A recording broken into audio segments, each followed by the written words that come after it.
أعوذ بالله من الشيطان الرجيم. بسم الله الرحمن الرحيم.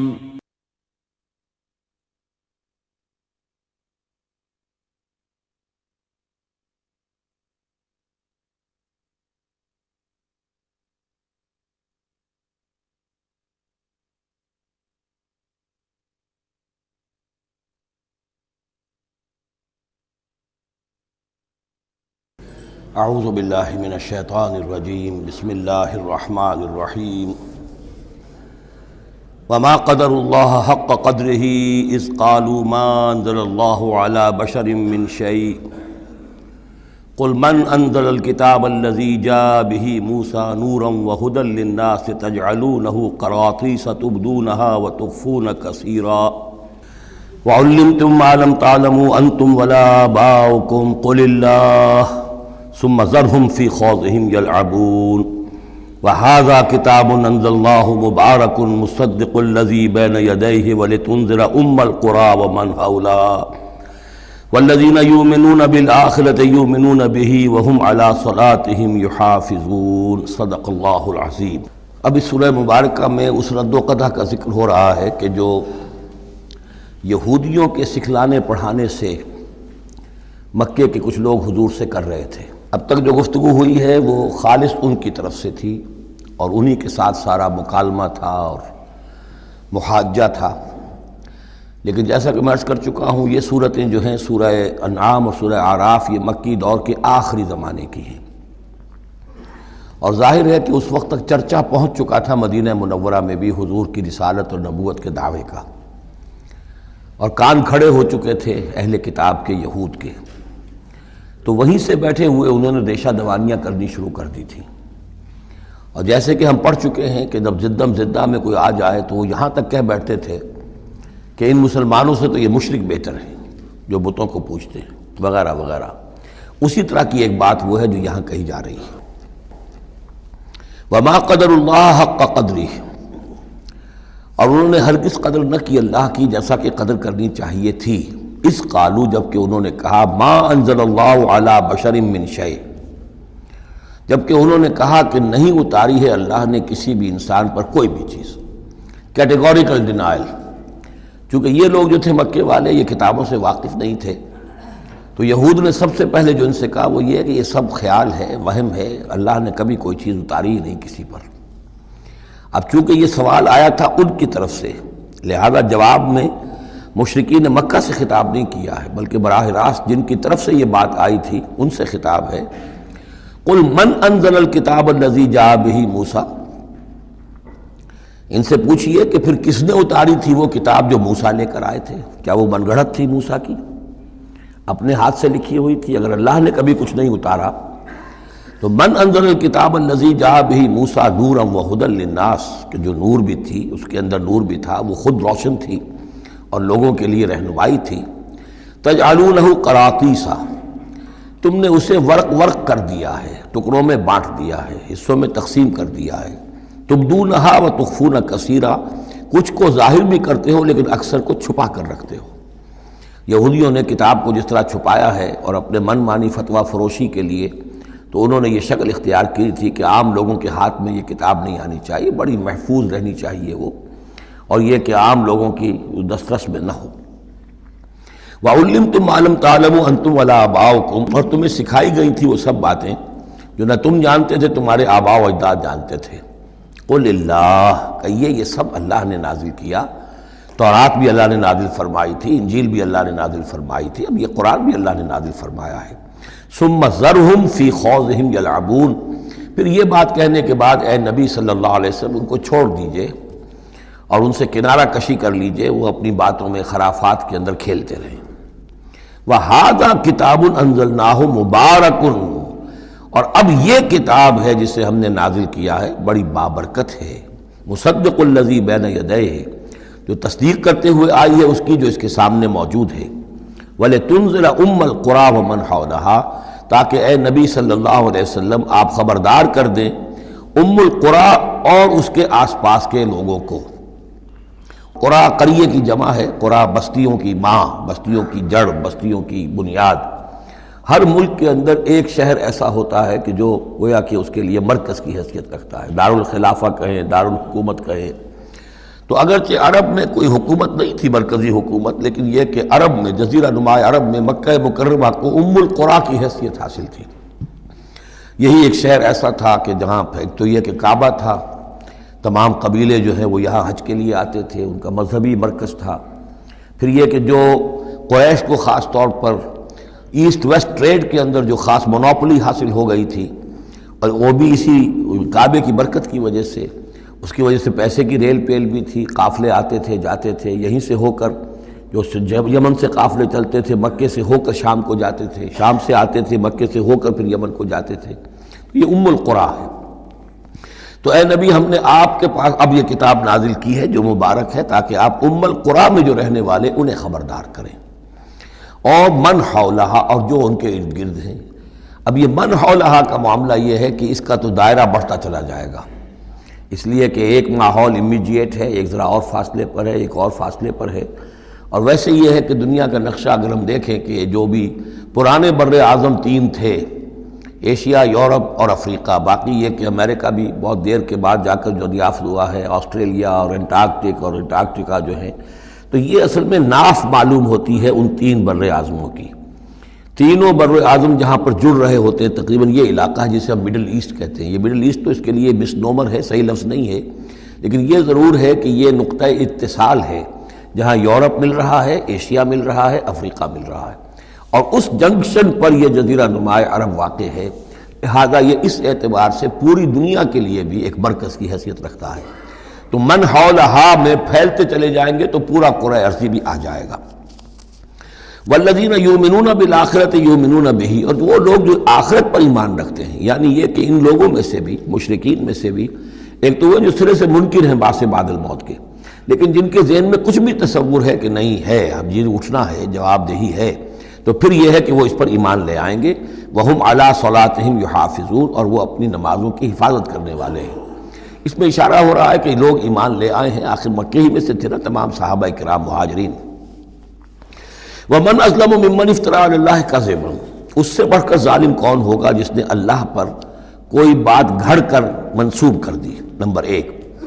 اور نمبر دو، او قال اوحی الی ولم یوحى الی شیء، اسی طرح اس شخص سے بڑھ کر ظالم کون ہوگا جو یہ کہے کہ مجھ پر وحی کی گئی ہے جبکہ اس پر کوئی وحی نہ کی گئی ہو۔ یعنی یہ دونوں باتیں برابر کے گناہ ہیں شناعت کے اعتبار سے، اللہ کی طرف کوئی شے منسوب کر دینا یا یہ کہنا کہ مجھ پر کوئی شے وحی کی گئی ہے، یہ دونوں باتیں برابر کی ہیں۔ تو ذرا سوچو کہ جو محمد صلی اللہ علیہ وسلم تمہارے سامنے موجود ہیں، کیا ان کی سیرت و کردار کی کوئی مناسبت ہے؟ ان کی زندگی کے اندر کوئی اور پہلو تم دیکھتے ہو ایسا کہ جو اتنے بڑے بڑے گناہوں کے ارتکاب کی بھی ان سے توقع رکھتے ہو؟ وَمَنْ قَالَ سَأُنزِلُ مِثْلَ مَا أَنزَلَ اللَّهُ، ایک اور تیسری بات ہے، جو یہ کہے کہ میں بھی اتار سکتا ہوں جیسا کہ اللہ نے اتارا ہے، حالانکہ اس کا جیسا کہ قرآن مجید میں بار بار چیلنج آیا ہے، لیکن یہ کہ اس کا مقابلہ کسی نے نہیں کیا، پھر بھی یہ کہ زبان میں یہ الفاظ کہہ دینے کی حد تک کسی نے بکواس کر دی ہوگی۔ وَلَوْ تَرَىٰ إِذِ الظَّالِمُونَ فِي غَمَرَاتِ الْمَوْتِ، اور کاش کہ تم دیکھ سکتے جبکہ یہ ظالم موت کی سختیوں میں ہوں گے، نزع کے عالم میں ہوں گے، وَالْمَلَائِكَةُ بَاسِطُو أَيْدِيهِمْ، اور فرشتے اپنے ہاتھ آگے بڑھا رہے ہوں گے، اخرجوا انفسکم، نکالو اپنی جانیں، الیوم تجزون عذاب الہون بما کنتم تقولون علی اللہ غیر الحق، آج تمہیں نہایت اہانت آمیز سزا دی جائے گی، عذاب دیا جائے گا بسبب اس کے جو تم کہتے رہے تھے اللہ کی طرف منسوب کر کے ناحق باتیں، وَكُنْتُمْ عَنْ آيَاتِهِ تَسْتَكْبِرُونَ، اور تم اللہ تعالیٰ کی آیات سے استکبار کر کے اعراض کرتے رہے تھے۔ وَلَقَدْ جِئْتُمُونَا فُرَادًا، اور پھر قیامت کے دن کہا جائے گا آ گئے ہو ہمارے پاس اکیلے اکیلے، کوئی تمہارے ساتھ لاؤ لشکر نہیں، کوئی تمہارے ساتھ ساز و سامان نہیں، تمہارے وہ خدم و حشم نہیں، کوئی تمہارے حمایتی نہیں، کوئی جماعت و جمعیت نہیں، کیونکہ یہ بات آگے بھی کہی گئی ہے سورہ مریم میں، وَكُلُّهُمْ آتِيهِ يَوْمَ الْقِيَامَةِ فَرْدًا، قیامت کے دن ہر شخص کا جو محاسبہ انفرادی حیثیت میں ہوگا، اور ظاہر بات ہے اکیلا آدمی کھڑا ہوگا، نہ اس کے رشتہ دار ہیں، نہ ماں باپ ہیں، نہ اولاد ہیں، نہ بیوی ہے، نہ بیوی کے ساتھ اس کا شوہر ہے، اور نہ ساز و سامان ہے، خدم و حشم ہے، کچھ بھی نہیں۔ لقد جئتمونا فرادا کما خلقناکم اول مرہ، جیسے کہ ہم نے تمہیں پیدا کیا تھا پہلی مرتبہ۔ اب یہ نوٹ کیجئے، خلقناکم اول مرہ، اس کا مطلب ہے تخلیق دو مرتبہ ہوئی ہے۔ ایک تخلیق عالم ارواح میں ہوئی تھی، اس وقت بھی سب اکیلے اکیلے کھڑے تھے، نہ کوئی کسی کا باپ تھا، نہ کوئی کسی کی ماں تھی، ارواح کے مابین کوئی رشتہ داری نہیں تھی۔ یہ رشتہ داریاں تو پھر عالم خلق میں ہوئی ہیں آ کر، کہ ایک باپ اور ماں کا معاملہ ہے، پھر اولاد کا معاملہ ہے، پھر دادا اور پوتے کا معاملہ ہے۔ یہ ارواح کے مابین کوئی اس طرح کی رشتہ داری نہیں تھی۔ تو جیسے کہ ہم نے تمہیں پیدا کیا تھا پہلی مرتبہ، کہ تمام انسان وہاں موجود تھے، فرق صرف یہ ہے کہ قیامت کے دن جب ہم کھڑے ہوں گے تو ہمیں ایک جسم بھی اور دیا جائے گا، لیکن جس وقت ہم تھے اللہ تعالیٰ کے پاس اس وقت عالم ارواح میں، اور جب ہم سے عہد لیا گیا تھا الست بربکم قالوا بلی، تو مجرد ارواح تھی، اس وقت کوئی جسم نہیں تھا۔ لیکن یہ کہ وہ جو اس کے اندر مشابہت ہے کہ جیسے اس وقت بھی حضرت آدم سے لے کر ان کی نسل کے آخری انسان تک جو دنیا میں ہوگا قیامت تک، وہ سب کے سب ان کی ارواح موجود تھیں، اسی طریقے سے قیامت کے دن بھی یہ سب کے سب کھڑے ہوں گے۔ وَتَرَكْتُمْ مَا خَوَّلْنَاكُمْ، اور تم چھوڑ آئے ہو اپنے پیچھے جن چیزوں میں کہ ہم نے تمہیں لپیٹ دیا تھا۔ یہ اصل میں کیا ہے؟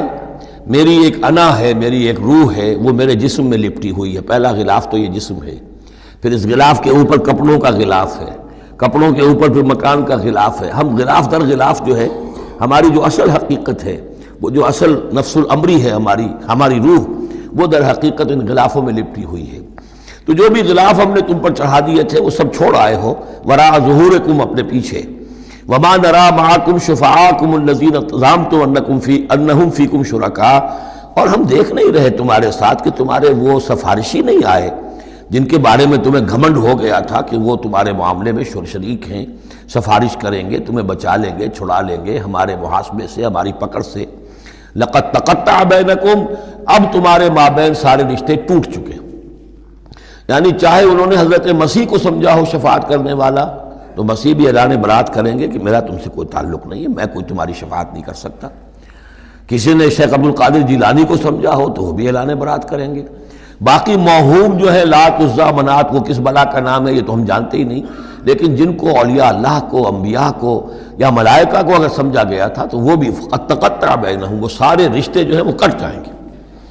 قد تقطع بینکم وضل عنکم ما کنتم تزعمون، اور اب سب ہوا ہو گئی ہیں، وہ چیزیں گم ہو گئی ہیں، تم سے جاتی رہیں جن کا کہ تم زوم کیا کرتے تھے، جن کے سہارے پر تم حرام خوریاں کر رہے تھے۔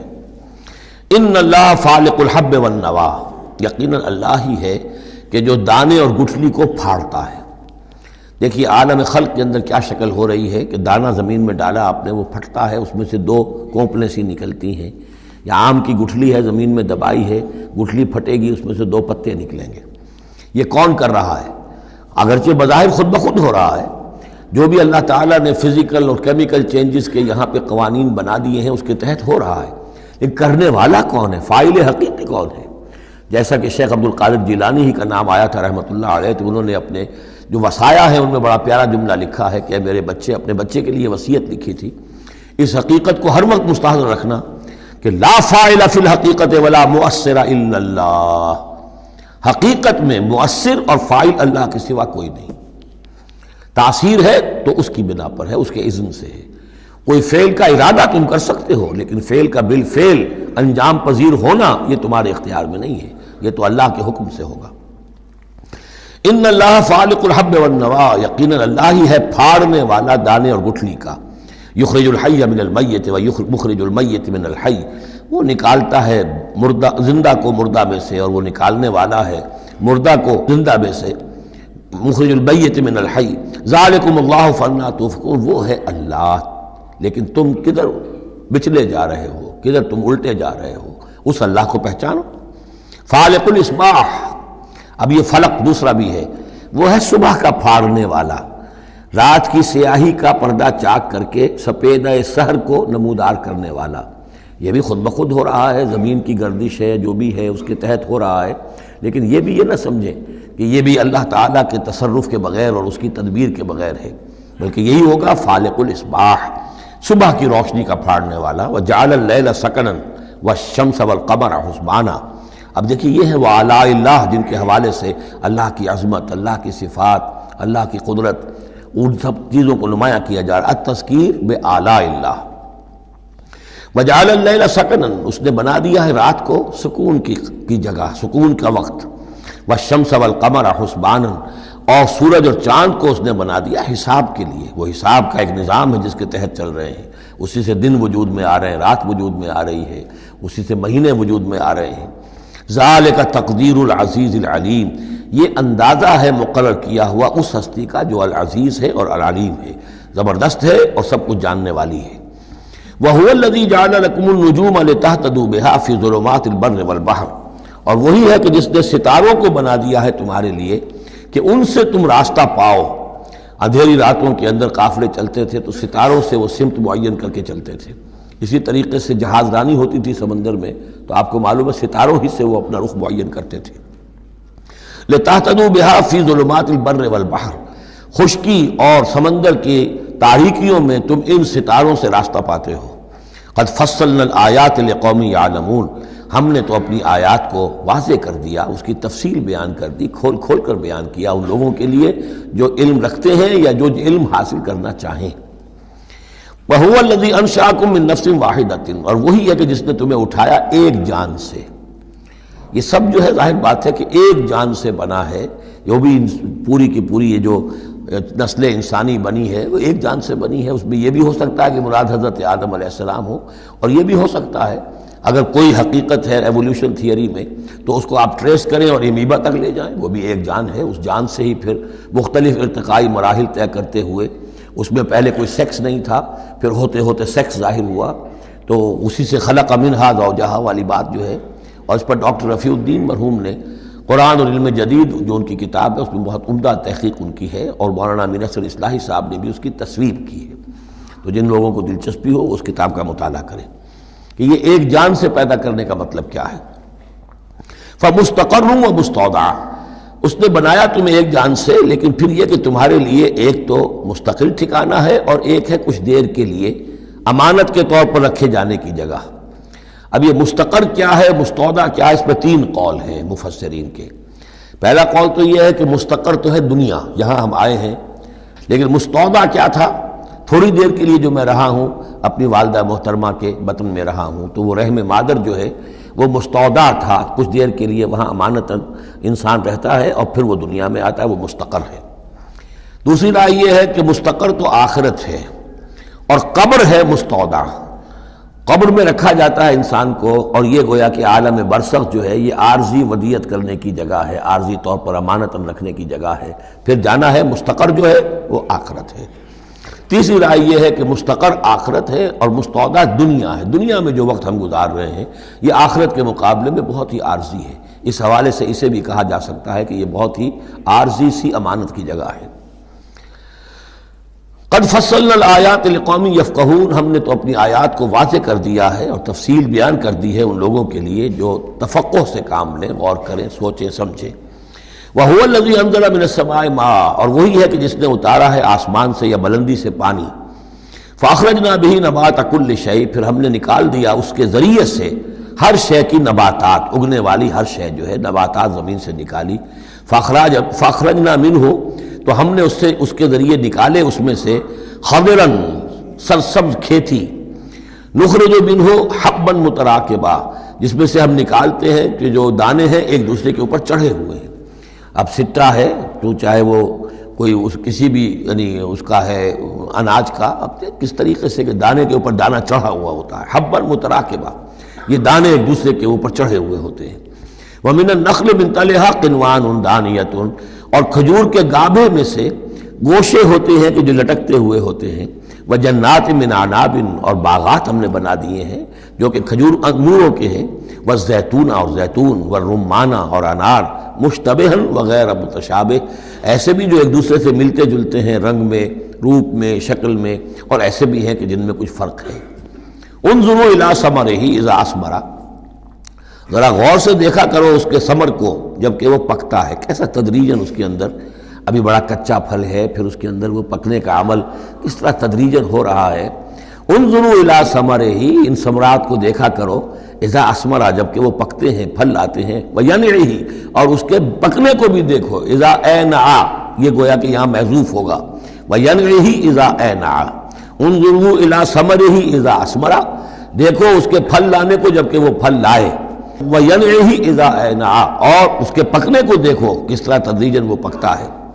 ان فی ذالکم لآیات لقوم یؤمنون، یقیناً اس میں ہیں نشانیاں ان لوگوں کے لیے جو ایمان لانا چاہیں یا جو ایمان رکھتے ہوں۔ جن کے پاس تھوڑا ایمان ہے ان آیات پر غور کریں گے، ایمان بڑھ جائے گا، ایمان میں اضافہ ہوگا، زادتہم ایمانا، اور جن کے دلوں میں طلب ہدایت ہے انہیں انہی نشانیوں سے ایمان کی دولت نصیب ہو جائے گی۔ وجعلوا للہ شرکاء الجن، اور انہوں نے اللہ کے شریک بنا دیا جنات کو، وخلقہم وخرقوا لہ بنینا، حالانکہ اللہ نے ان کو بھی پیدا کیا ہے، جیسے انسانوں کو پیدا کیا جنات کو پیدا کیا۔ فرق صرف یہ ہے کہ جنات کو آگ سے پیدا کیا، اور جنات جو ہیں اپنی طبعی طور پر اس کائنات میں بہت دور تک ان کی رسائی ہے۔ ہم جہاں بڑے بڑے راکٹ جو ہیں billions and billions of dollars کے لیے ایک بناتے ہیں، اور پھر اس کی ایک جو ہم گاڑی بنائی ہے اور وہ جاتی ہے اور دوڑتی ہے اور آتی ہے، شٹل ہے، اور اس پر کتنا پیسہ خرچ ہوتا ہے، یہ تمام جو ہے جنات کے لیے یہ سارا علاقہ ان کی آمد و رفت کے لیے وہ اپنی طبعی صلاحیت کے بنا پر جاتے آتے رہتے ہیں، جس میں کہ ہمیں جانے کے لیے یہ ساری کچھ ایجادات جو ہیں وہ کرنی پڑی ہیں۔ لیکن یہ کہ بہرحال وہ بھی ہیں تو مخلوق، جیسے کہ فرشتے ان سے بھی آگے کی شے لیکن ہیں وہ بھی مخلوق، فرشتے بھی مخلوق ہیں، جنات بھی مخلوق ہیں، انسان بھی مخلوق ہیں۔ وجعلوا للہ شرکاء الجن، انہوں نے شریک بنا دیا جنات کو اللہ کے ساتھ، وخلقہم اس نے ان کو پیدا کیا ہے، وخرقوا لہ بنین وبنات، اور اس کے لیے انہوں نے گھر لیے ہیں بیٹے اور بیٹیاں۔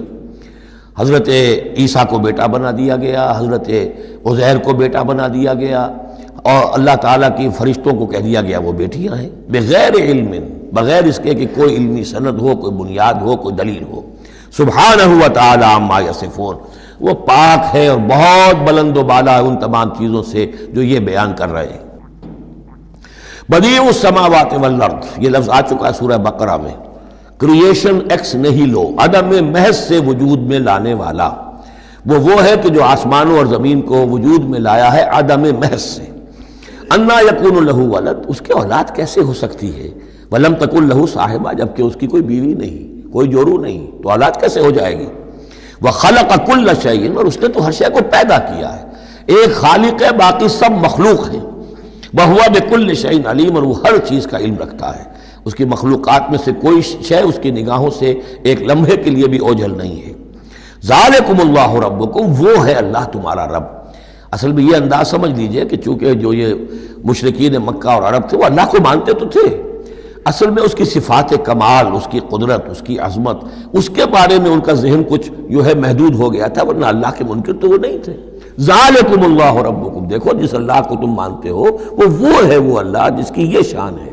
تم نے اس کی اصل حقیقت کو نہیں پہچانا، تم نے اس کو جو ہے بہت ہی کمزور اور ضعیف سی کوئی شخصیت سمجھا ہے کہ جس کے اوپر کوئی دباؤ ڈال کر بھی اپنی بات منوا لے گا۔ تم نے سمجھا ہے جیسے کہ تمہاری کوئی بچی آ جائے اور تم سے کچھ چیز مانگے، اگر تم دے سکتے ہو تو ضرور دے دیتے ہو، ایسے ہی اس کی بچیاں بھی ہیں، یہ فرشتے جو ہیں جس کی سفارش کریں گی وہ جو ہے سب کو بخش دیے جائیں گے۔ یہ تم نے اپنے اوپر جو ہے قیاس کر لیا ہے اللہ تعالیٰ کو، اس کی قدرت، اس کی عظمت، اس کا وراء الورا ہونا، اس کا بکل شیء علیم ہونا، اس کا علی کل شیء قدیر ہونا، اس کا ہر جگہ پر موجود ہونا، اس کا تم تصور نہیں کر پا رہے۔ ذالکم اللہ ربکم، وہ ہے اللہ تمہارا رب جو جس کو ہم اس طرح بیان کر رہے ہیں۔ لا الہ الا ہوا، اس کے سوا کوئی معبود نہیں ہے، خالق کل شیء، وہ ہر شے کا بنانے والا، پیدا کرنے والا ہے، فاعبدوہ، بس اسی کی بندگی اور پرستش کرو۔ وہو علی کل شیء وکیل، اور وہ ہر شے کا کارساز وہی ہے، کوئی تمہارے لیے کارساز نہیں۔ لا تتخذوا من دونی وکیلا، میرے سوا کسی اور کو اپنا کارساز نہ سمجھنا۔ لا تدرکہ الابصار وہو یدرک الابصار وہو اللطیف الخبیر، اسے نگاہیں نہیں پا سکتی، کیوں؟ هو اللطیف، وہ اتنا لطیف ہے، اتنا لطیف ہے، اتنا لطیف ہے کہ تمہاری نگاہیں اسے نہیں پا سکتی، نہیں دیکھ سکتی۔ لا تدرکہ الابصار وہو یدرک الابصار، وہ تمہاری نگاہوں کو پا لیتا ہے، جو اس لیے کہ وہ خبیر ہے، وہ باخبر ہے۔ تو لطیف اور خبیر کے جو دو یہاں اسماء آئے ہیں وہ در حقیقت اس نوعیت سے کہ وہ تو اتنی لطیف ہستی ہے چنانچہ شب معراج میں بھی آیا حضور نے اللہ کو دیکھا یا نہیں دیکھا، اس میں کچھ اختلاف ہے۔ حضرت علی کی رائے یہ ہے کہ دیکھا، حضور نے اللہ کو دیکھا، لیکن حضرت عمر اور حضرت عائشہ رضی اللہ تعالی عنہ ان کی رائے یہ ہے کہ نہیں، اور حضرت عائشہ کا قول یہ ہے نور انا یرا، تو نور ہے، اسے دیکھا کیسے جائے گا؟ تو وہ اتنی لطیف ہستی ہے کہ اس کا دیکھنا ہماری نگاہوں سے ہم نہیں دیکھ سکتے، دل کی آنکھ سے دیکھ سکتے، دل کی آنکھ سے محمد رسول اللہ دنیا میں بیٹھ کر بھی دیکھ سکتے تھے، لیکن ان آنکھوں سے دیکھنا ممکن نہیں ہے۔ جیسے کہ حضرت موسیٰ نے جب استدعا کی تھی رب ارنی انظر الیک، تو صاف کہہ دیا کہ لن ترانی، تم مجھے نہیں دیکھ سکتے۔ لا تدرکہ الابصار، اسے نگاہیں نہیں پا سکتی، ادراک نہیں کر سکتی اس کا تمہاری نگاہیں، وہو یدرک الابصار، وہ تمہاری نگاہوں کو پا لیتا ہے، وہ دیکھ رہا ہے تمہیں، ہر چیز تمہاری جو ہے وہ اس کے سامنے آیا ہے، وہو اللطیف الخبیر۔ قد جاءکم بصائر من ربکم، دیکھو تمہارے پاس آ چکی ہیں بصیرت افروز باتیں تمہارے رب کی طرف سے۔ فمن ابصر فلنفسہ، تو جو کوئی دیکھے گا، آنکھیں کھولے گا، حقائق کا مواجہہ کرے گا، حقیقت کو تسلیم کرے گا، تو وہ اپنے بھلے کے لیے، فلنفسہ۔ ومن عمی فعلیہا، اور جو کوئی اندھا بن جائے گا، آنکھیں بند کر لے گا، حقیقت کو نہیں دیکھنا چاہے گا کسی تعصب کی وجہ سے، ہردرمی کی وجہ سے، ضد کی وجہ سے، تو اس کا سارا وبال اس پر آئے گا۔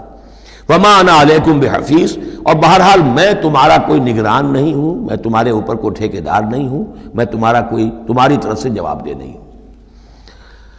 وَكَذَلِكَ نُصَرِّفُ الْآيَاتِ، اور اسی طرح ہم اپنی آیات کو گردش میں لاتے ہیں، وَلِيَقُولُوا دَرَسْتَ، تاکہ یہ پکار اٹھے کہ اے نبی صلی اللہ علیہ وسلم آپ نے سمجھانے کا حق ادا کر دیا۔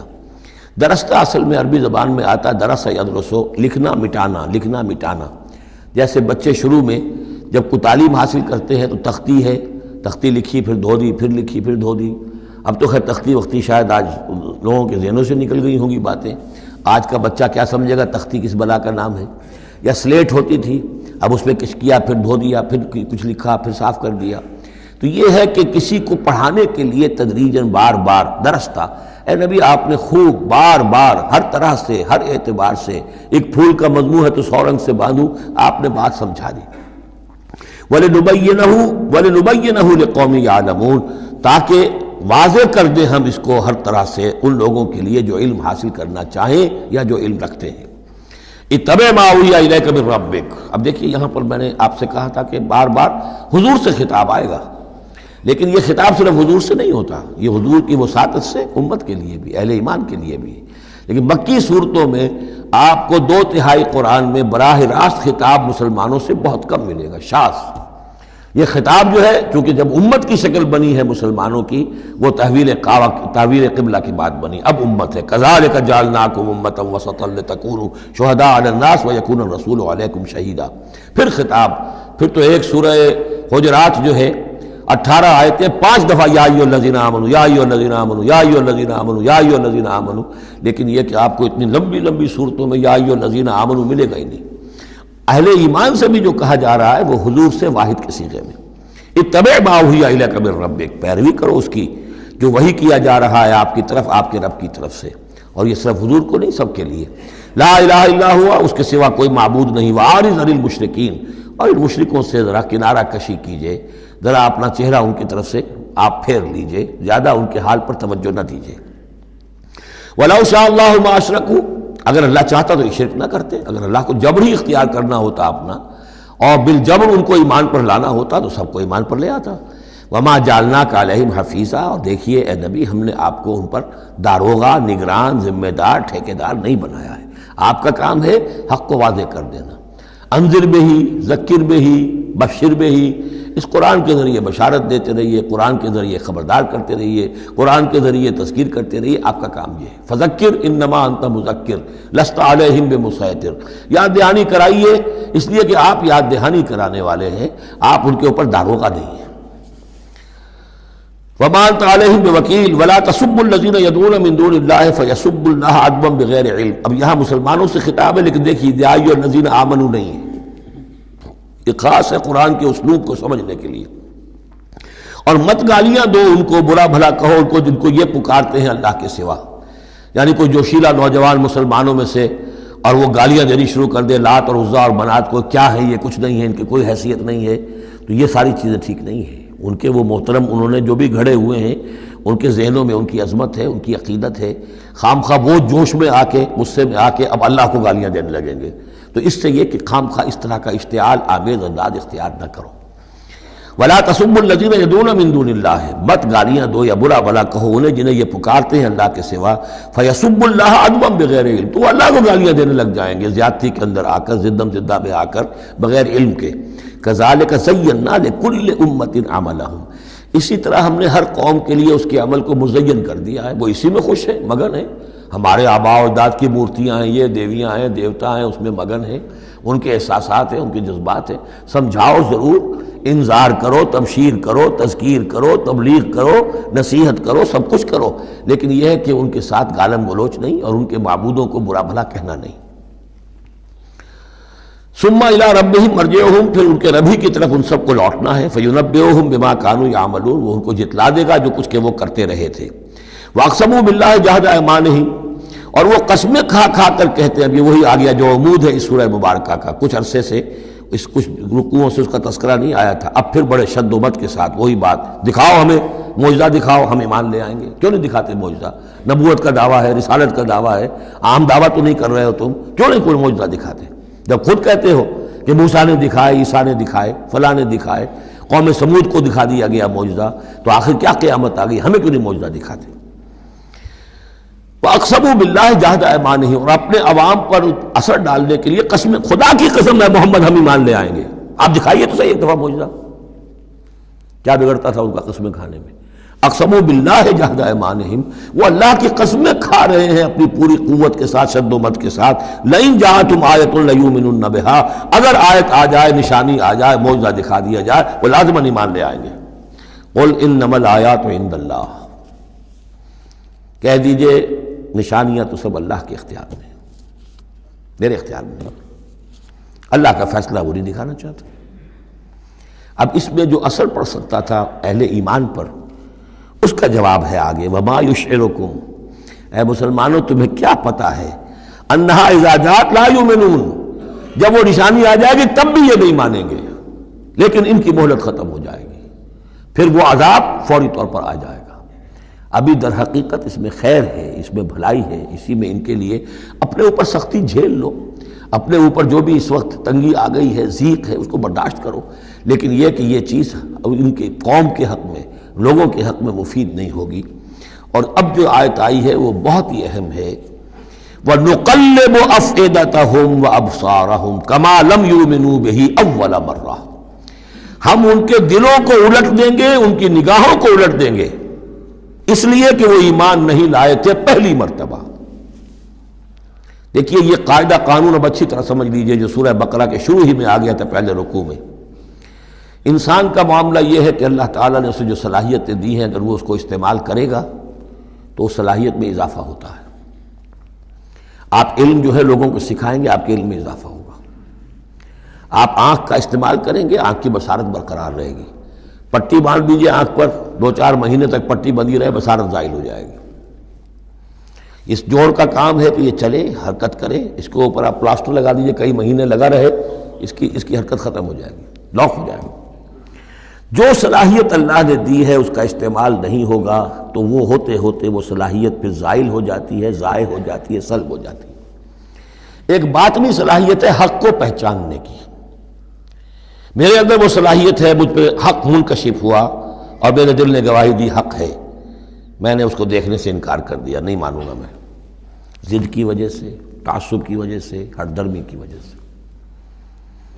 اب اس کے بعد دوبارہ پھر کہیں وہ حق کی ایک چنگاری سی روشن ہوئی، اب اس کا اثر آپ پر کم ہوگا، اس کے اثرات جو ہیں وہ کم ہوں گے، ہوتے ہوتے وہ شکل ہو جائے گی کہ اب سرے سے وہ حق کے پہچاننے کی صلاحیت ہی ختم ہو جائے گی۔ اس کو کہا ہے ختم اللہ علی قلوبہم وعلی سمعہم وعلی ابصارہم غشاوہ، اللہ نے مہر کر دی ہے ان کے دلوں پر اور ان کی سماعت پر اور ان کی آنکھوں کے آگے پردے ڈال دیے، اس لیے کہ اب مہر ہو گئی، جس کو انگریزی میں ہم کہتے ہیں پوائنٹ آف نو ریٹرن۔ اب اس انتہا کو پہنچ چکے ہو تم کہ یہاں سے واپسی کا کوئی امکان نہیں۔ ہر معاملے میں کوئی ایک وقت ہوتا ہے کہ ابھی آپ واپس جا سکتے ہیں، کوئی پسپائی کوئی اختیار کر سکتے ہیں، کوئی واپس جا سکتے ہیں، کوئی شرافت کے ساتھ، کہیں جو ہے وہ آپ ریٹریکٹ کر سکتے ہیں اپنے سٹیپس کو، ایک حد کے بعد پھر ممکن نہیں ہوتا۔ اسی کو یہاں کہا ہے کہ چونکہ جب پہلی مرتبہ حق ان پر منکشف ہو گیا، اللہ نے حجت قائم کر دی، حق منکشف ہو گیا، پہچان لیا ان کے دل نے، ان کی روح نے کہ بصیرت باطنی نے کہ یہ حق ہے، تو فوراً مان لیتے تو خیریت تھی۔ چونکہ انہوں نے نہیں مانا تو اب تو ہم ان کے دلوں کو الٹ دیں گے، 100 معجزے بھی دیکھ لیں گے تو یہ ایمان نہیں لائیں گے۔ وَنُقَلِّبُ أَفْئِدَتَهُمْ وَأَبْصَارَهُمْ، ہم الٹ دیں گے ان کے دلوں کو بھی، ان کی نگاہوں کو بھی، كَمَا لَمْ يُؤْمِنُوا بِهِ أَوَّلَ مَرَّةٍ، جیسے کہ وہ ایمان نہیں لائے تھے پہلی مرتبہ۔ وَنَذَرُهُمْ فِي طُغْيَانِهِمْ يَعْمَهُونَ، ان کو چھوڑ دیں گے اپنی سرکشی کے اندر بڑھتے چلے جائیں۔ یہی وہ لفظ آ گیا جو شروع میں سورہ بقرہ کے آ چکا ہے، باطنی اندھاپا جو ہے، ایک ہے عین میم یہ آنکھوں کا اندھا ہو جانا، ایک ہے عین میم ہے دل کا اندھا ہو جانا۔ ہم چھوڑ دیں گے یہ باطنی جو ان کی ذہنی، نفسیاتی اور اخلاقی جو ان کی گمراہیاں ہیں اور جو اندھیارے ہیں ان میں بھٹکتے ہوئے چھوڑ دیں گے۔ وَلَوْ أَنَّنَا نَزَّلْنَا إِلَيْهِمُ الْمَلَائِكَةَ، اب پھر خطاب ہو رہا ہے، اگر ہم ان کے اوپر فرشتے اتار دیتے، یعنی ان کو جو یہ کہہ رہے ہیں کہ فرشتہ آیا، فرشتوں کی فوجیں اتار سکتے ہیں، دکھا سکتے ہیں کہ فرشتہ آسمان سے اتر رہا ہے۔ وَكَلَّمَهُمُ الْمَوْتَى، اور خواہ ان سے موت مردہ جو ہے قبروں سے نکل نکل کر بات کرتے۔ وَحَشَرْنَا عَلَيْهِمْ كُلَّ شَيْءٍ قُبُلًا، اور ہر چیز ہم لا کر ان کے سامنے رو در رو کر دیتے، جمع کر دیتے۔ مَا كَانُوا لِيُؤْمِنُوا إِلَّا أَن يَشَاءَ اللَّهُ، تب بھی یہ نہیں ہے ایمان لانے والے الا یہ کہ اللہ چاہے۔ تو اللہ چاہے اور کسی کے اندر اس کی اگر طلب ہے تو اللہ تعالیٰ ان معجزوں کے بغیر بھی لوگوں کی آنکھیں کھول رہا ہے۔ جو ایمان لائے ہیں وہ معجزے دیکھ کر تو نہیں لائے، وہ طالب حق تھے، انہیں حق جو ہے مل گیا۔ وَلَٰكِنَّ أَكْثَرَهُمْ يَجْهَلُونَ، لیکن ان کی اکثریت جو ہے وہ جاہلوں پر مشتمل ہے، اور جاہل سے مراد جذباتی لوگ جو عقل سے کام نہیں لیتے بلکہ اپنے جذبات کے اندر کے اعلی کار بن جاتے ہیں۔ اگلی آیت جو ہے یہ بھی بہت اہم ہے، ایک فلسفہ دین کے اعتبار سے، بلکہ فلسفہ تحریک، دعوت و تحریک کے اعتبار سے بہت اہم ہے۔ وَكَذَلِكَ جَعَلْنَا لِكُلِّ نَبِيٍّ عَدُوًّا شَيَاطِينَ الْإِنسِ وَالْجِنِّ، اور اسی طرح ہم نے ہر نبی کے دشمن بنا دیے انسانوں اور جنوں میں سے شیطان، ہم نے بنا دیے۔ سوچئے، غور کیجئے، نبی کے لیے تو مدد چاہیے تھی، کیوں شیطان اٹھا دیا اللہ نے ان کے خلاف؟ اس کا فلسفہ بیان ہو رہا ہے۔ اگر کشاکش حق و باطل نہ ہو تو تمیز کیسے ہوگی کون واقعی حق پرست ہے اور کون ایسا ہی، کون واقعی محبت کرتا ہے اللہ سے اور کون دودھ پینے والا مجنوں ہے، وہ نام کا ہی صرف محبت کر رہا اور ایمان کیسے پتہ چلتا؟ یہ تو آزمائش کے لیے ہے دنیا بنائی گئی ہے۔ اگر شر کا وجود ہی نہ ہو، خیر ہی خیر ہو، تو آزمائش کہاں ہوگی؟ لہذا ایک تو ہم کرتے ہیں خود، تندی باد مخالف سے نہ گھبرا ہے عقاب، یہ تو چلتی ہے تجھے اونچا اڑانے کے لیے، یہ تو تمہارے لیے چیلنج ہے، اہل ایمان کے لیے چیلنج ہے۔ ان کے مرتبے اونچے ہوتے ہیں، جو جتنا سفر کر رہا ہے، جو جتنی استقامت دکھا رہا ہے، جو جتنا ایثار کر رہا ہے، اتنے ہی تو اس کے رتبے بلند ہوں گے، ورنہ کیسے حفظ مراتب ہوگا؟ کیسے معلوم گا ہوز ہو کس کا کیا مقام ہے؟ وَكَذَلِكَ جَعَلْنَا لِكُلِّ نَبِيٍّ، ہم نے خود اٹھائے، ہم نے بنائے ہر نبی کے لیے دشمن شیاطین الانس والجن، شیاطین جن و انس، یوحی بعضهم الی بعض زخرف القول غرورا، وہ ایک دوسرے کو اشاروں کنایوں میں وحی سے وہ ایسی باتیں، ملمہ کی ہوئی باتیں، فریب والی باتیں جو ہے وہ کرتے رہتے ہیں، ایک دوسرے کو گمراہ اور کرنے کے لیے، ایک دوسرے کے لیے اور سپورٹ کرنے کے لیے۔ وہ جو جن ہے شیطان، وہ آ کر اس انسان شیطان کے کان میں پھونک مارتا ہے، ابھی ذرا تم اور صبر کرو، ابھی اور دیکھو کہیں تم پھسل نہ جانا، دیکھنا کہیں تم حق کو قبول نہ کر لینا۔ تو یہ ان کا آپس میں جو ہے گٹھ جوڑ، اس لیے کہ ہم نے خود ان کو یہ چھوٹ دی ہے۔ وَكَذَلِكَ جَعَلْنَا لِكُلِّ نَبِيٍّ عَدُوًّا شَيَاطِينَ الْإِنسِ وَالْجِنِّ يُوحِي بَعْضُهُمْ إِلَىٰ بَعْضٍ زُخْرُفَ الْقَوْلِ غُرُورًا وَلَوْ شَاءَ رَبُّكَ مَا فَعَلُوهُ، اور اگر آپ کا رب چاہتا تو وہ یہ نہ کر سکتے۔ ظاہر بات ہے کہ یہ کائنات میں کوئی پتا بھی اللہ کے اذن کے بغیر ہل نہیں سکتا۔ ابو جہل کی کیا مجال تھی کہ حضرت سمیہ کو شہید کر دیتا؟ ہے کون وہ؟ لیکن یہ تو اللہ کی طرف سے اجازت ہے، اس کا ہاتھ شل ہو جاتا، وہ ہاتھ جو اٹھا ہے برچھا لے کر ان کی شرمگاہ میں مارنے کے لیے، تو کیا وہ ہاتھ وہیں کا وہیں شل نہ ہو جاتا اللہ کے حکم سے؟ لیکن نہیں، اذن رب ہے، ٹھیک ہے، ہماری اس بندی کو آزما لو جتنا آزمانا ہے، لیکن جتنا تم آزما رہے ہو تمہیں کیا اندازہ ہوگا اس کے رتبے جو ہے ہمارے ہاں کتنے بلند سے بلند تر ہوتے چلے جا رہے ہیں، تم کیا جانو؟ یا لیت قومی یعلمون بما غفر لی ربی وجعلنی من المکرمین، کاش میری قوم کو معلوم ہو جائے، میری بیوی رو رہی ہوگی، میرے بچے رو رہے ہوں گے کہ ہمارا باپ جو ہے وہ شہید کر دیا گیا، کاش وہ جان سکتے کہ مجھے میرے رب نے کیا میرا اعزاز فرمایا ہے، میں یہاں کس عیش و آرام میں ہوں۔ ان کے رونے کا کیا سوال، وہ خوشیاں مناتے ہیں۔ تو یہ صورتحال ہے۔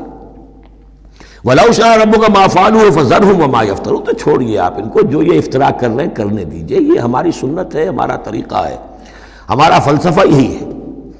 وَلِتَصْغَىٰ إِلَيْهِ أَفْئِدَةُ الَّذِينَ لَا يُؤْمِنُونَ بِالْآخِرَةِ وَلِيَرْضَوْهُ وَلِيَقْتَرِفُوا مَا هُمْ مُقْتَرِفُونَ، تاکہ مائل ہو جائیں ان کی طرف ان لوگوں کے دل جو آخرت پر ایمان نہیں رکھتے۔ یہاں دیکھیے اصل میں کیا بات ہے کہ جیسے الیکٹروسس ہوتا ہے، پانی کو الیکٹرولسس جب ہوتا ہے، ایک پازیٹیو ایک نیگیٹو، اب وہ جو آئنز ہیں وہ ادھر ادھر ہو جائیں گے۔ تو اللہ تعالیٰ نے حق و باطل کی کشاکش رکھی ہے، اس کشاکش کا نتیجہ کیا ہے؟ آئونائزیشن ہو جائے گی، حق اور باطل کا جو ہے، حق والے ادھر کو جمع ہو جائیں گے، باطل والے ادھر جمع ہو جائیں گے۔ اور اس کے لیے جو ہے یہ اس معاشرے کے اندر، انسانی معاشرے کے اندر یہ تقسیم، یہ تمییز، جیسے کہ ہم سورہ آل عمران میں پڑھ چکے ہیں، حتیٰ یمیز الخبیث من الطیب، یہ خبیث اور طیب جو ہے گڈمڈ ہوئے ہیں، یہ آزمائشیں آتی ہیں، تکلیفیں آتی ہیں، امتحانات آتے ہیں، تو خبیث علیحدہ اور طیب علیحدہ، منافق علیحدہ، صاحب ایمان علیحدہ۔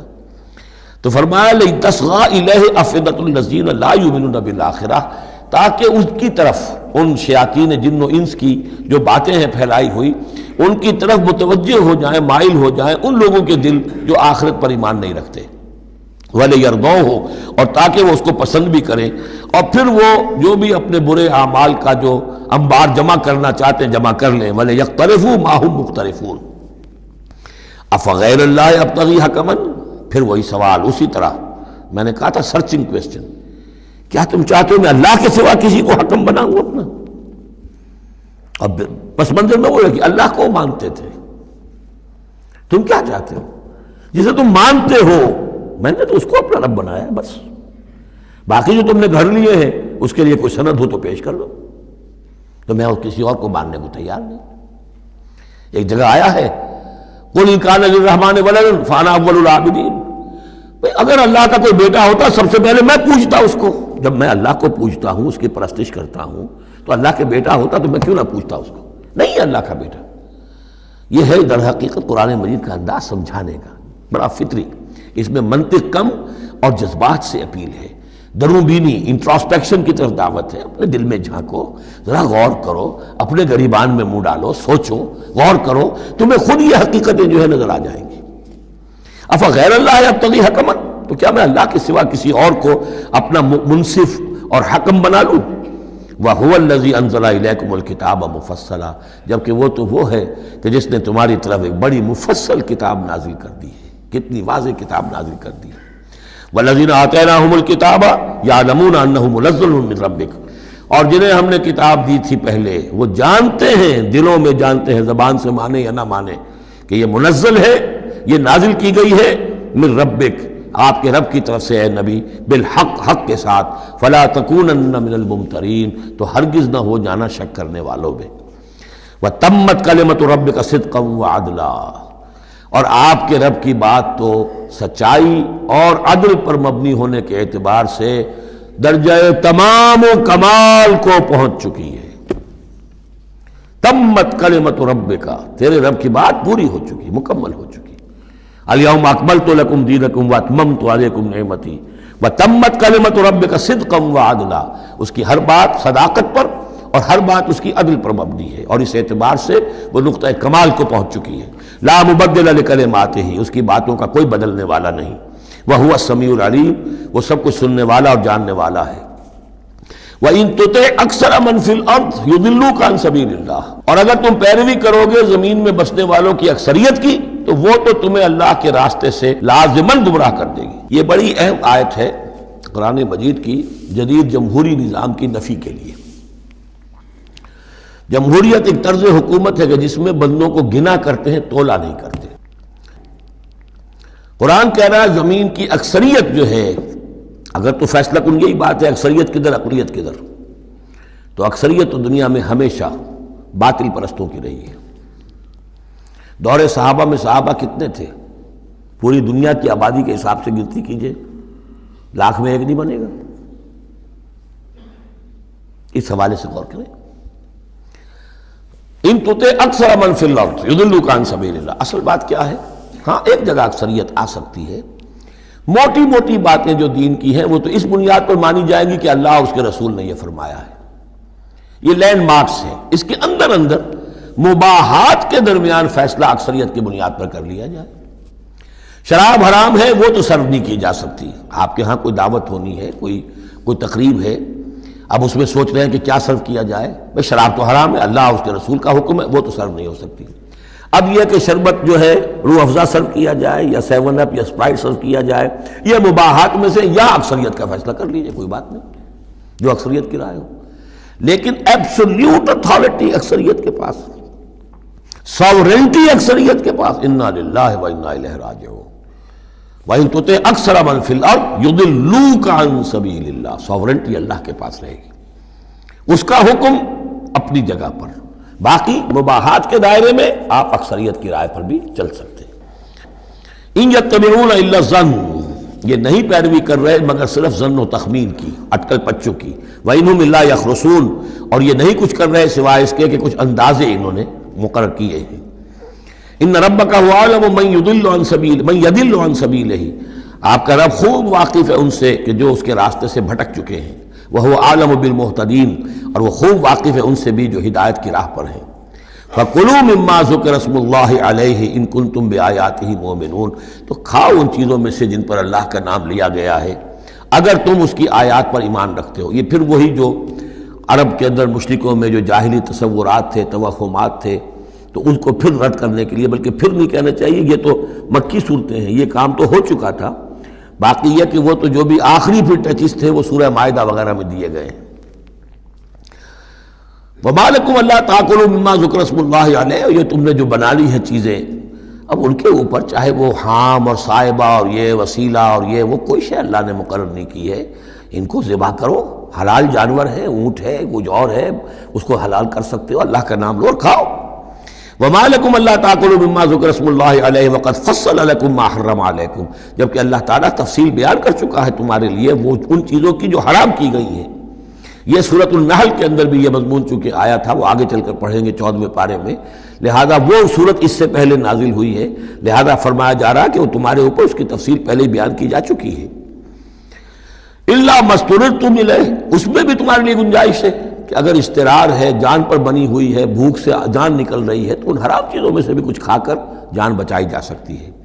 وَإِنَّ كَثِيرًا لَيُضِلُّونَ بِأَهْوَائِهِمْ بِغَيْرِ عِلْمٍ، اور اکثر لوگ جو ہیں وہ بغیر کسی تحقیق کے، بغیر علم کے، اپنی خواہشات کی بنا پر لوگوں کو گمراہ کرتے پھرتے ہیں۔ ان ربک هو اعلم بالمعتدین، اور یقیناً تیرا رب خوب جانتا ہے ان حد سے تجاوز کرنے والوں کو۔ وَذَرُوا ظَاهِرَ الْإِثْمِ وَبَاطِنَهُ، اور چھوڑ دو، تعلق منقطع کر لو ہر طرح کے گناہ سے، چاہے وہ کھلا ہو یا چھپا ہو۔ ان الذین یکسبون الاسم، یقیناً جو لوگ گناہ کماتے ہیں، سیجزون بما کانوا یختلفون، تو انہیں یقیناً بدلہ ملے گا اس کا جو وہ جمع کر رہے ہیں، جو کھتے بھر رہے ہیں برائیوں کے اور برے اعمال کے، ان کا پورا بدلہ ملے گا۔ ولا تاکلوا مما لم یذکر اسم اللہ علیہ، اور مت کھاؤ اس میں سے جس پر اللہ کا نام نہ لیا گیا ہو۔ یہ اصل میں ایک خاص چیز ہے جو آگے آئے گی آیت نمبر 138 میں، کہ ان کے اسی قسم کے توہمات میں سے بعض جانوروں پر وہ کہتے تھے اللہ کا نام لینا ہی نہیں ہے، اس کا خاص طور پر تذکرہ ہے، یہ عام نہیں ہے یہ آیت۔ ولا تاکلوا مما لم یذکر اسم اللہ علیہ، مت کھاؤ اس میں سے کہ جس پر اللہ کا نام نہیں لیا جاتا، وَإِنَّهُ لَفِسْقٌ، یقیناً وہ جو ہے وہ تو گناہ ہے اس کا کھانا۔ وَإِنَّ الشَّيَاطِينَ لَيُوحُونَ إِلَىٰ أَوْلِيَائِهِمْ لِيُجَادِلُوكُمْ، اور یہ شیاطین جو ہیں یہ اپنے دوستوں اور اپنے ساتھیوں کو وحی کرتے رہتے ہیں، پٹی پڑھاتے رہتے ہیں، وسوسہ اندازی کرتے رہتے ہیں تاکہ وہ تم سے جھگڑا کریں۔ وَإِنْ أَطَعْتُمُوهُمْ إِنَّكُمْ لَمُشْرِكُونَ، اگر تم ان کا کہنا مانو گے تو تم بھی مشرک ہو جاؤ گے۔ اب ایک بڑی پیاری بات وہ کہتے تھے، آپ کو بھی اچھی لگے گی، دیکھو جو اللہ نے مارا ہے خود مر گیا، وہ تو تم نے حرام کر دیا، جو خود مارتے ہو وہ حلال ہو گیا۔ بات اچھی لگے گی نا؟ جیسے انما البیع مثل الربا، بیع بھی تو ربا کی طرح ہے، اس میں بھی نفع ہوتا ہے، اس میں بھی نفع ہوتا ہے۔ تو یہ جو اشکالات ہوتے ہیں بظاہر جو ہیں بڑے دل نشین، تو اسی طریقے سے یہ کہ اللہ کا مارا ہوا ہے، یہ اللہ نے مارا، یہ مر گیا اپنی موت، اس اللہ نے مارا، یہ تو حرام ہے، اور تم جسے مارو جسے ذبح کرو وہ حلال ہے۔ اب یہ بات جو ہے، لیکن یہ کہ تم یہ مجادلہ کریں گے تم سے، یہ ذلیل بازی کریں گے، یہ تمہارے سامنے جو ہے اس طرح کی حرکتیں کریں گے، لیکن تم چھوڑو انہیں، دفع کرو۔ اب امن کا تھا میتن فاحییناہ ہو، تو بھلا جو کوئی تھا مردہ اور ہم نے اسے زندہ کر دیا۔ اس سے مراد ہے حیات معنوی اور موت معنوی۔ ایک شخص جو اللہ سے واقف نہیں ہے، صرف دنیا کا بندہ بنا ہوا ہے، تو وہ در حقیقت ایک انسانیت اس کی مردہ ہے، وہ حیوان کی حیثیت سے جو زندہ ہے، بحیثیت انسان وہ مردہ ہے۔ پھر اللہ نے اسے ہدایت دی، اس کو ایمان کی نعمت، اب وہ زندہ ہوا۔ اب امن کان میتن فاحییناہ وجعلنا لہ نورا، اور پھر ہم اس کو نور بنا دے دیتے ہیں۔ اب وہ اللہ کی کتاب اس کے سامنے ہے، یمشی بہ فی الناس، اب اس کو لے کر وہ چل رہا ہے لوگوں کے مابین۔ کمن مثلہ فی الظلمات، کیا وہ شخص ان کی طرح ہو جائے گا کہ جو اندھیروں میں بھٹک رہا ہو، لیس بخارج منہا، اور اس سے وہ نکلنے والا ہے ہی نہیں۔ کذالک زین للکافرین ما کانوا یعملون، اس طرح مزین کر دیا گیا، کھبا دیا گیا ان کافروں کے لیے جو کچھ کہ یہ کر رہے ہیں، یعنی اس میں ہی مگن ہے وہ۔ لیکن ایک وہ شخص تھا جس کو پہلے ہوش نہیں تھا، توجہ نہیں تھی، حضرت عمر ہے رضی اللہ تعالی عنہ، 6 سال لگ گئے۔ حضرت حمزہ ہے 6 سال لگ گئے، 6 سال میں ایمان لا رہے ہیں۔ لیکن پھر یہ ہے کہ اللہ نے ہدایت دے دی، اس کے بعد یہ ہے کہ وہ نور قرآن مجید بھی موجود ہے، اب چل رہے ہیں، آگے بڑھ رہے ہیں، سر فروشیاں کر رہے ہیں۔ اب ایک وہ ہے جو بھٹکتے ہی رہے ساری عمر اور اسی اندھیاروں کے اندر ہی جانے دے گئے۔ وَكَذَلِكَ جَعَلْنَا فِي كُلِّ قَرْيَةٍ أَكَابِرَ مُجْرِمِيهَا، اسی طرح ہم نے ہر بستی میں بڑے بڑے مجرم کھڑے کیے، لِيَمْكُرُوا فِيهَا، تاکہ وہ اس میں خوب چالیں چلیں۔ وہی بات، شیاطین الانس والجن کو ہم نے اٹھایا، اسی طرح ہر بستی کے اندر جو سردار اور بڑے وہاں کے چودھری ہوتے ہیں، ہم ان کو چھوٹ دیتے ہیں کہ وہ کھڑے ہوں اور روکیں لوگوں کو، اور لوگوں کو ستائیں، اور لوگوں سے امتحان لیں، لوگوں کو آزمائش میں ڈالیں، چالیں چلیں، تاکہ جو صاحب جوہر ہیں ان کے جوہر کھلیں، ان کے اور نکھریں، ان کے اندر کی صلاحیتیں جو ہے وہ اور اجاگر ہوں۔ اکابر مجرمیہا لیمکروا فیہا، تاکہ خوب چالیں چلیں۔ وما یمکرون الا بانفسہم، حالانکہ وہ نہیں مکر کر رہے مگر اپنی جانوں پر، سارا وبال تو اپنے اوپر لے لیں گے بالآخر۔ بظاہر جو کچھ کر رہے ہیں وہ، لیکن یہ کہ اس کا جب نتیجہ ان کے سامنے آئے گا، جو سمیہ اور یاسر کے ساتھ کیا ہے ابو جہل نے رضی اللہ تعالیٰ عنہما، جب وہ حقیقت سامنے آئے گی تب آنکھ کھلے گی۔ جب آنکھ کھلی گل کی تو موسم تھا خزاں کا۔ الا بانفسہم وما یشعرون، لیکن انہیں اس کا شعور نہیں ہے۔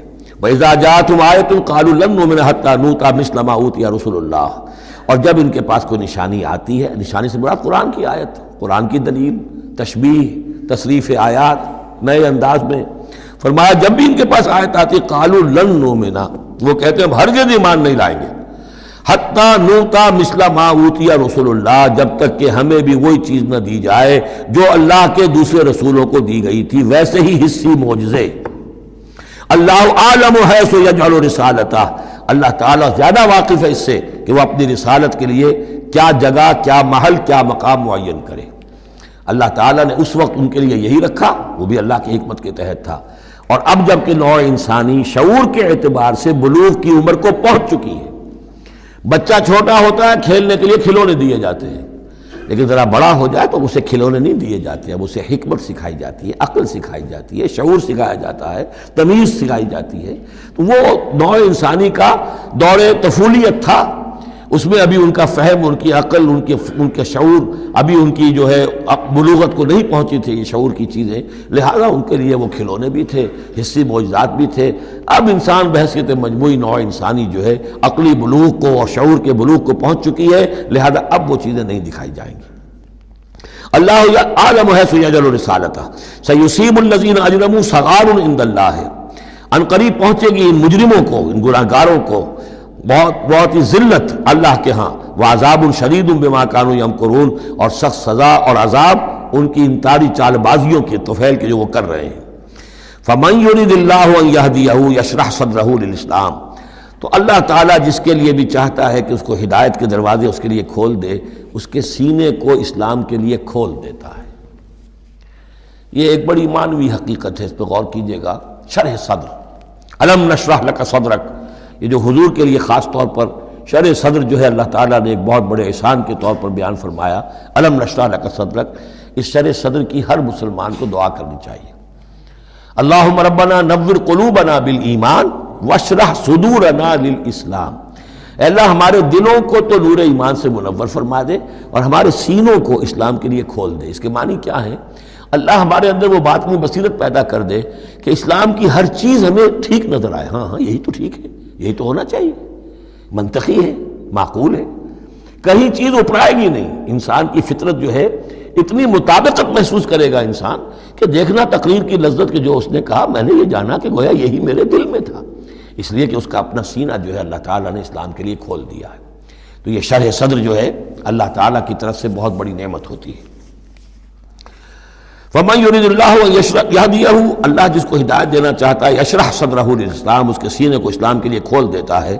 وَمَن يُرِدْ أَن يُضِلَّهُ، اور جس کے بارے میں وہ طے کر دے کہ اس کو تو اب گمراہی ہی پر رکھنا ہے، یجعل صدرہ ضیقا، اس کے سینے کو تنگ کر دیتا ہے، حرجن، بہت ہی تنگ اندر سے، کانما یصعد فی السماء، ایسے محسوس کرتا ہے جیسے اسے آسمان پر چڑھنا پڑ رہا ہے، جیسے اونچائی پر چڑھتے ہوئے سانس پھول جاتا ہے، آدمی کو معلوم ہوتا ہے کہ میرا شاید دل دھڑک دھڑک کر باہر ہی نکل آئے گا۔ یہ ہے کہ ان کو حق کا قبول کرنا اتنا مشکل ہو جاتا ہے۔ جس شخص کا کے لیے اللہ تعالیٰ کی طرف سے شرح صدر ہے وہ حق کو قبول کرتا ہے، تکلیف بھی آتی ہے تو بڑی آسانی سے جھیل جاتا ہے، اور ایک وہ ہے کہ ذرا سا امتحان آ گیا تو معلوم ہوا کہ بس قیامت ٹوٹ پڑی، اور اب تو ایک قدم اور اٹھانا جو ہے، اور جس کو ہم کہتے ہیں قدم من بھر کے، پاؤں جو ہے من بھر کے ہو گئے، بوجھل ہو گیا انسان، وہ بات نہیں۔ فرمایا کذالک یجعل اللہ الرجس علی الذین لا یؤمنون، اور اسی طریقے سے اللہ تعالیٰ عذاب یا گندگی ڈال دیتا ہے ان پر جو ایمان نہیں لاتے۔ وَهَذَا صِرَاطُ رَبِّكَ مُسْتَقِيمًا، اور یہ ہے تیرے رب کا سیدھا سیدھا راستہ۔ قَدْ فَصَّلْنَا الْآيَاتِ لِقَوْمٍ يَذَّكَّرُونَ، ہم نے اپنی آیات خوب تفصیل سے بیان کر دی ہیں ان لوگوں کے لیے جو تذکر اخذ کرنا چاہیں، نصیحت حاصل کرنا چاہیں، ہدایت حاصل کرنا چاہیں۔ لَهُمْ دَارُ السَّلَامِ عِندَ رَبِّهِمْ، ان کے لیے سلامتی والا گھر ہے ان کے رب کے پاس، جنت کے لیے یہ دوسرا لفظ ہے دار السلام۔ وَهُوَ وَلِيُّهُمْ، وہی ان کا مددگار ہے، پشت پناہ ہے، وہی ان کا حمایتی ہے، ان کا دوست ہے۔ بما كانوا يعملون، بسبب ان کے عمل کے، وہ جو عمل کر رہے ہیں انہوں نے اللہ کی دوستی ارن کی ہے، انہوں نے اپنی قربانیوں سے، اپنے ایثار سے، اپنی محنتوں سے جو جد و جہد کی ہے، جو مشقتیں جھیلی ہیں، تو انہوں نے بما كانوا يعملون، اس کی وجہ سے وہ گویا کہ اللہ تعالیٰ کی دوستی کے مستحق ہو گئے ہیں۔ وَهُوَ وَلِيُّهُمْ بِمَا كَانُوا يَعْمَلُونَ وَيَوْمَ يَحْشُرُهُمْ جَمِيعًا، اور جس دن کہ وہ جمع کرے گا ان کو سب کو، یا معاشر الجن، اللہ تعالیٰ فرمائے گا اے جنوں کی جماعت، قد استکثرتم من الانس، واقعتاً تم نے تو انسانوں میں سے بہتوں کو ہتھیا لیا۔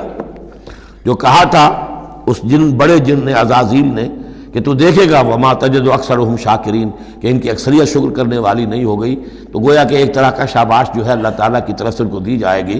یا معاشر الجن قد استکثرتم من الانس، تم نے تو بہت سے انسانوں کو ہتھیا لیا۔